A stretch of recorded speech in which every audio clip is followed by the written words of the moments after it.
unahin natin itong Serenity, mga kapiksi, kasi may kinalaman siya dito sa sleep, diba? Sabi natin ito, calm state of mind, mga kapiksi. Okay, kalmado state of mind, peace. And itong Serenity na to, mga kapiksi, this is, nakakamtam nyo yun, tunay na calmness ng state of mind kapag kayo ay nagkakaroon ng acceptance, ng forgiveness, mga kapiksi, no? Acceptance, ibig sabihin, tanggapin nyo ng maluwag sa kalooban nyo yung mga nangyayari sa buhay nyo.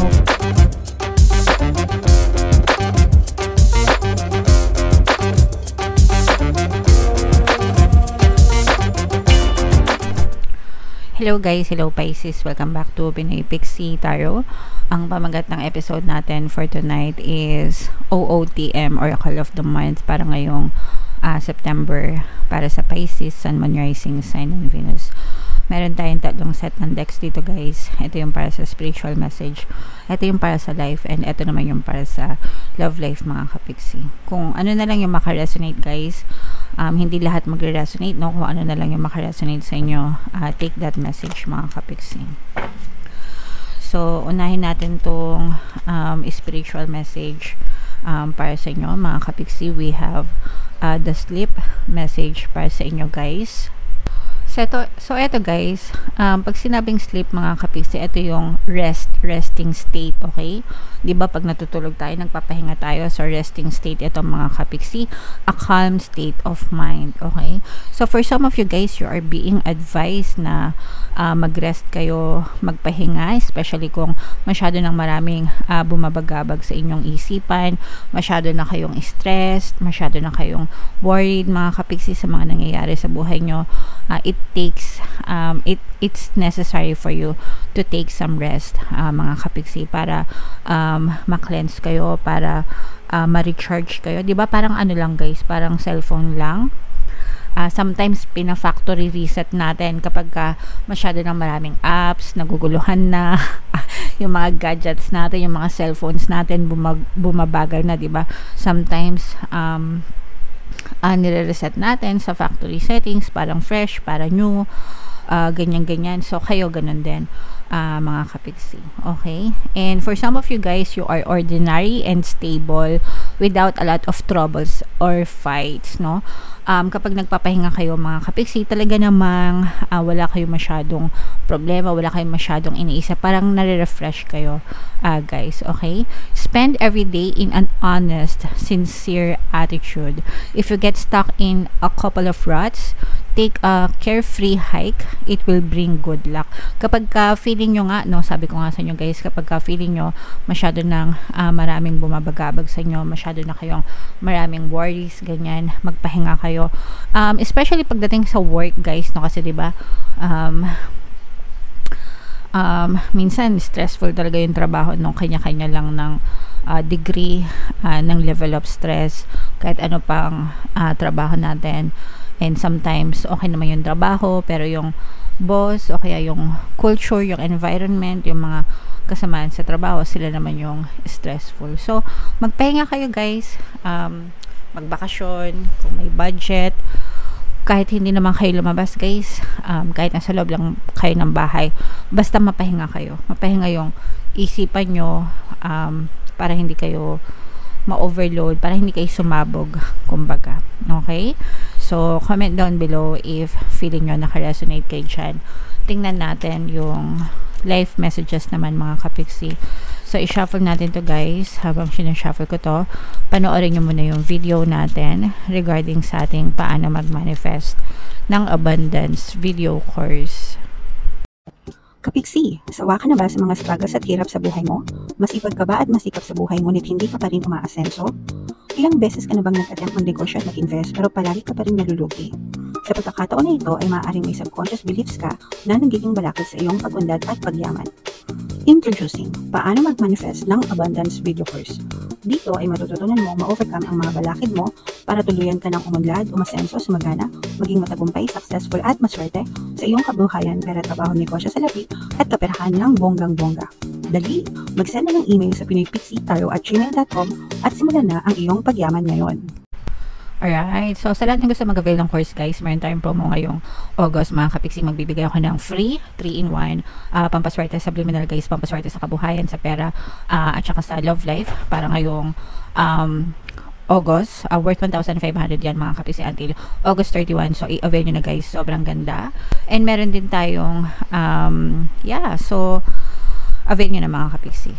Anyway, ito yung ating live messages para sa inyo. We have Inspire and we have Serenity. Unahin natin itong Serenity, mga kapiksi, kasi may kinalaman siya dito sa sleep. Diba? Sabi natin ito, calm state of mind, mga kapiksi. Okay, kalmado. State of mind, peace. And itong Serenity na to, mga kapiksi, this is, nakakamtam nyo yun, tunay na calmness ng state of mind kapag kayo ay nagkakaroon ng acceptance, ng forgiveness, mga kapiksi, no? Acceptance, ibig sabihin, tanggapin nyo ng maluwag sa kalooban nyo, yung mga nangyayari sa buhay nyo, positive man or negative man, kasi lahat yan may purpose, and lahat yan may blessings na katumbas at the end of your journey. Yung mga positive, syempre, yun yung mga blessings na kailangan nyong ipagpasalamat.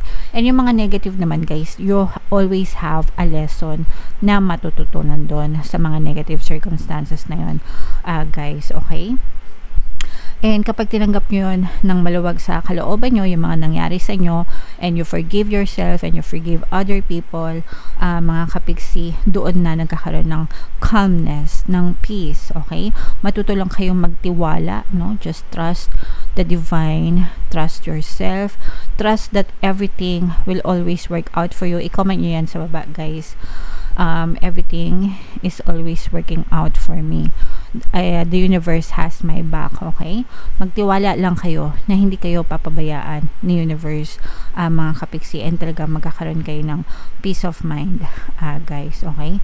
So ito, guys, i-mind nyo na yan, peace of mind, kapayapaan, okay? And then ito naman, inspire, ito inspiration, motivation, nagiging fearless kayo, mga kapiksi.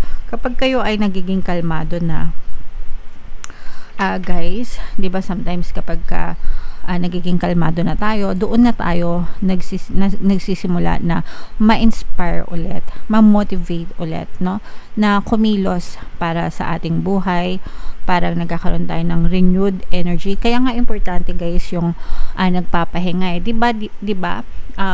Comment down below if napapansin nyo to, if nakaka-resonate kayo dun sa mga may kasamaan sa trabaho or mga nagtatrabaho ganyan. Diba sometimes kapag nagbabakasyon yung mga kasamahan nyo sa trabaho, or kayo, baka kayo din na-experience nyo to, kapag drain na kayo, sobrang stress na kayo sa trabaho, tapos nag-leave kayo, sometimes pagka-leave nyo, nagta-travel pa kayo, diba? Yung iba naman nasa bahay lang. Pagbalik nyo ng trabaho, very inspired ulit kayo, diba? Motivated, mataas ulit yung energy level, fresh, kasi na-cleanse kayo no? Nawala yung mga worries nyo, na-recharge kayo. So, ganun yung nararamdaman nyo right now, or pwede nyong maramdaman, mga kapiksi. Kaya, give yourself a break, guys. Have a KitKat. Hindi, mag-break kayo, guys. Kung talagang feeling nyo pagod na kayo, magpahinga kayo. Don't be too hard on yourself. Importante na magpahinga, guys. Yun yung yun yung significance nun sa ating buhay. Magpahinga para makapag-recharge, para maging productive ulit kayo, ma-inspire ulit kayo sa pagtuloy ng inyong buhay, mga kapiksi. Okay? So, comment down below, guys, if naka-resonate kayo dyan. And then, ito naman yung ating love messages para sa inyo. Habang sinashuffle ko to, guys, no, naka-flash sa screen yung ating paano mawala ang third party at magkaroon ng harmonious na relationship, para mawala yung mga kabit ng mga jowa nyo, guys.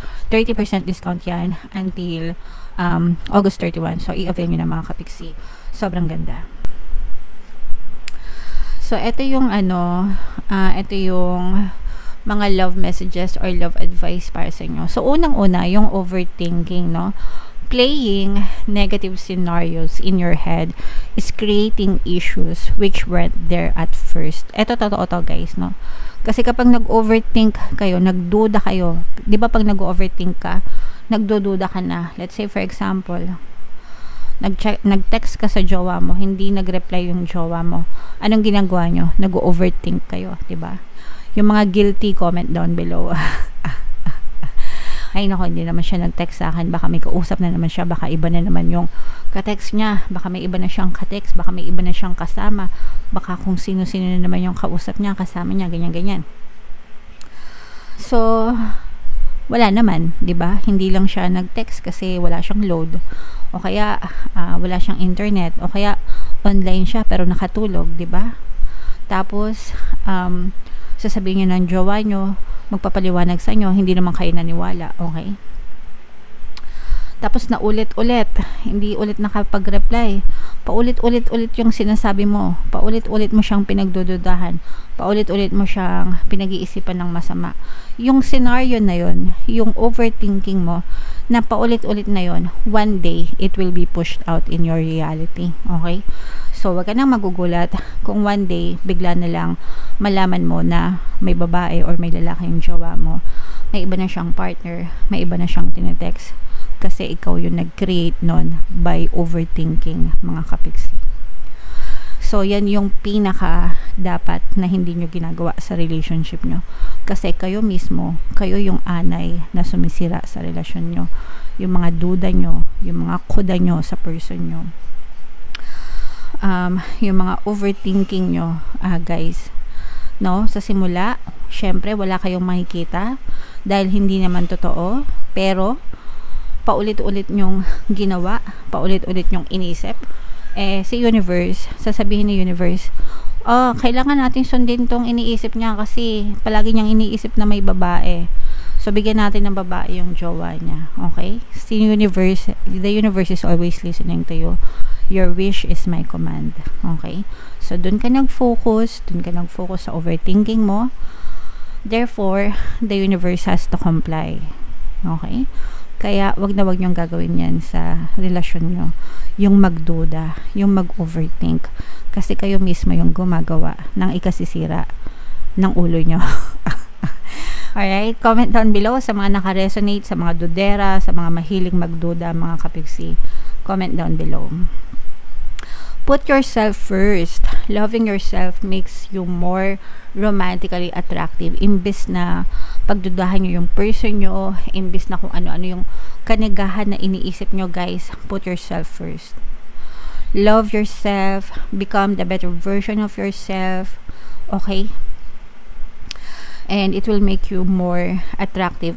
Kung ikaw, let's say for example, ikaw yung jowa mo, pipili yung jowa mo, yung version mo na mahilig magduda, yung version mo na selosa, yung version mo na nagger, yung version mo na bungangera, yung version mo na inaaway ka, o yung version mo na mapagmahal, yung version mo na maunawain, yung version mo na inaalagaan yung sarili, yung version mo na may respeto sa sarili, yung version mo na mahal yung sarili. So, kung ikaw yung jowa mo, alin yung pipiliin mo doon? Syempre, yung magandang version mo, diba? Kung yung version mo is palaging nagdududa, palaging selosa, palaging kuda ng kuda, abay iwanan ka talaga niyan. 'Di ba? So isip-isip din, mga kapiksi. So alin ka dito sa dalawa, guys? Comment down below, okay? So comment down below if naka-resonate kayo dyan sa mga messages na yan, and saang message ba kayo naka-resonate, dito ba sa spiritual, dito ba sa life, or dito ba sa love life? Comment down below, mga kapiksi. And pakinggan nyo yung mga pampaswerte sa Biminals natin, guys. Libre lahat yan sa YouTube. Ito yung playlist, mga kapiksi. And ito naman yung ating success stories ng paano mag-manifest ng abundance video course. Click here to subscribe, guys. And click here to join our membership program. Thank you for liking, sharing, and subscribing. And see you again next time. I love you all, guys. Have a nice day. Bye-bye.